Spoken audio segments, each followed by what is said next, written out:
On September 15, 2022, Prince Mongol Mangu, a figure known for both his extravagant lifestyle and his alleged criminal activities, was driving his brand new Golf GTI 8 alongside his wife through the streets of Sunnyside, Pretoria. Past midnight, at the intersection of Gas and B Street, a white VW Polo appeared out of nowhere, slowly approaching Prince's car. What started as an apparently harmless encounter turned into a deadly ambush in a matter of seconds. Time seemed to stop for a moment. The attackers opened fire without warning, unleashing a hail of bullets onto the vehicle. This is the story of how luxury, crime, and chaos mark the rise and fall of one of South Africa's most important crime bosses. Before we begin, I kindly ask you to subscribe, leave a like, and drop a comment for more videos. Now let's continue. The story of Prince Mongol Mangu begins in the neighborhoods of Pretoria, South Africa, where poverty and the lack of opportunities push many young people to choose dangerous paths. For them, a life of crime becomes an escape from a harsh reality. Some believe the environment is the main culprit, while others think it's personal decisions that define one's destiny. But what is certain is that once you enter that world, the way out is almost always fatal and in most cases violent. Prince started getting involved in crime at a young age, joining various groups until he began to rise to power quickly. He was linked to a car hijacking syndicate known for stealing off-road models like the Toyota GD6 and also to smuggling activities across the border to Mozambique or Zambia.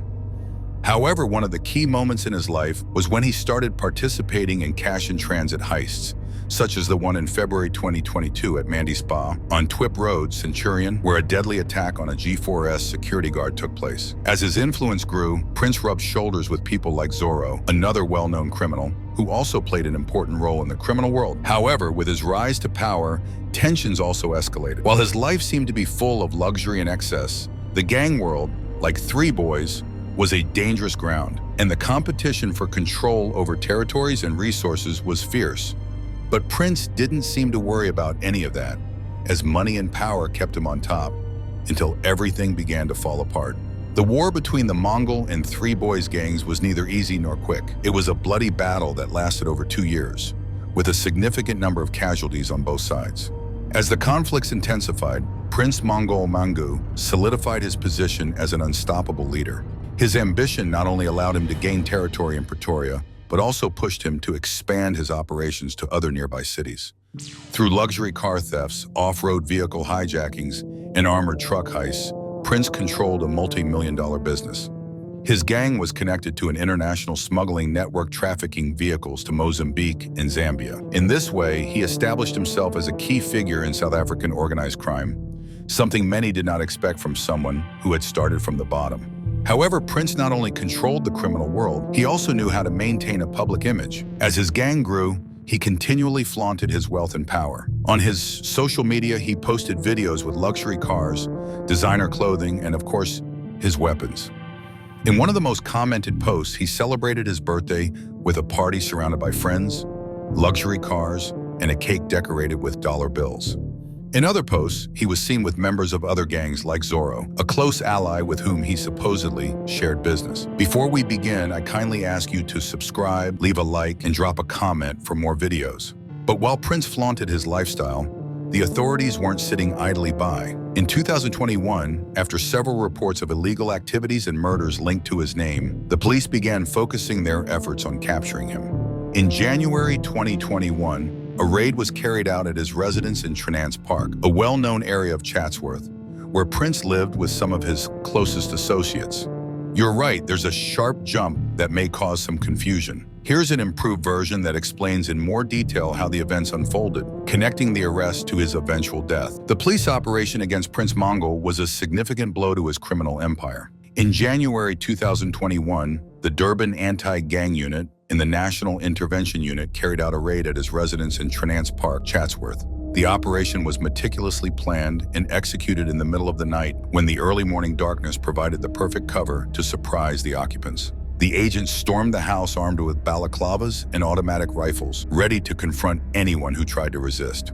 The Mongol gang members were well trained, but the attack was so swift and precise that they had no chance to react. The property was decorated with gang symbols, confirming that the leader and his associates were there. As the agents searched the place, several of Prince's associates were arrested and laid face down on the floor, showing that the operation had dismantled much of his inner circle. Finally, the agents found Prince in one of the rooms.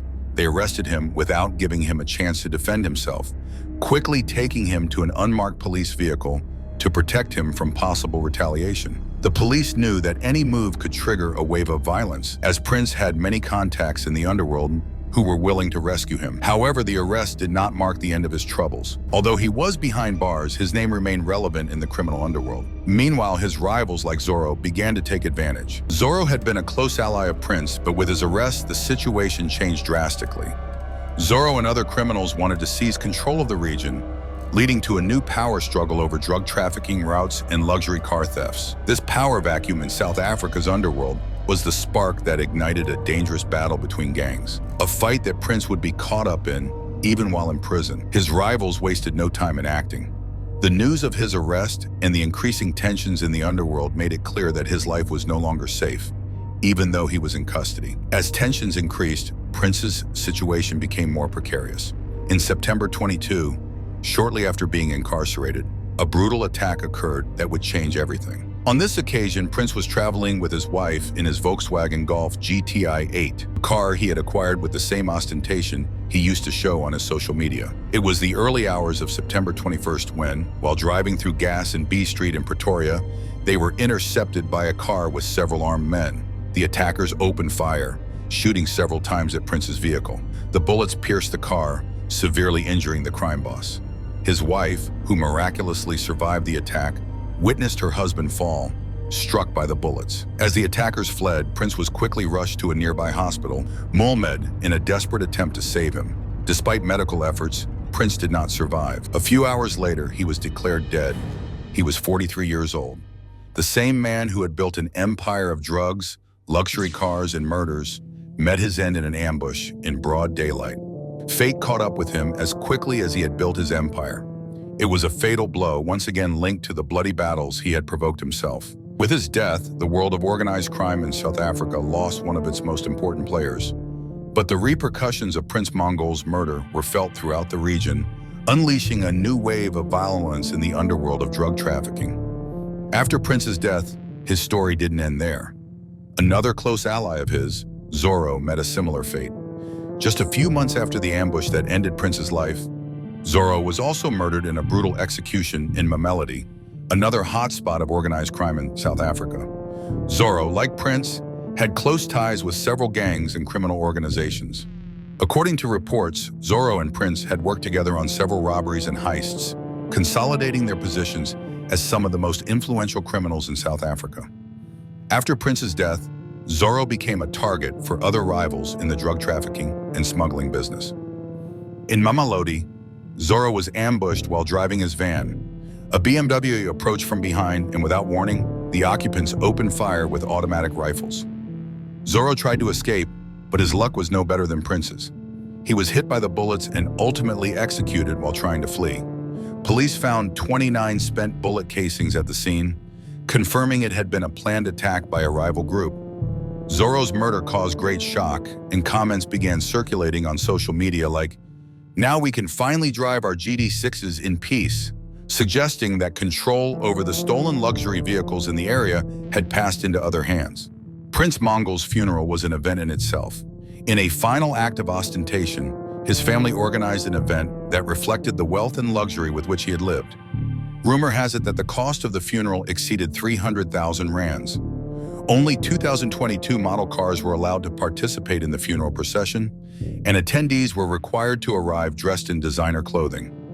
It was a ceremony that, while marked by sorrow, also showed the enormous impact Prince had left on the world of crime and luxury. If you enjoyed the video, please don't forget to subscribe and leave a like.